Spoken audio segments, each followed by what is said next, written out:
শেখ হাসিনা সরকারের আমলে টানা ১৫ বছর পুলিশ বাহিনীতে মহা ক্ষমতায় থাকা অতি দলবাজ হিসেবে চিহ্নিত কর্মকর্তাদের মধ্যে আতঙ্ক দেখা দিয়েছে। চাকরি হারানো ছাড়াও মামলা, গ্রেপ্তার ও জনরোষের ভয়েও রয়েছেন তারা। এমন পরিস্থিতিতে গত বৃহস্পতিবার সব পুলিশ সদস্যকে কাজে যোগ দিতে বলা হলেও চিহ্নিত বেশ কিছু কর্মকর্তাকে কর্মস্থলে দেখা যায়নি।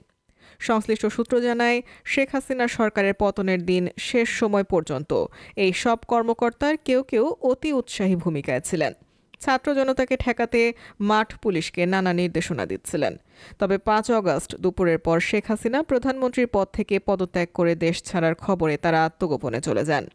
এরপর থানাগুলো জনরোষে পড়লে থানা পুলিশ নিজেদের আত্মরক্ষায় কোথাও কোথাও ৫ আগস্ট রাতেও গুলি ছুড়তে থাকে।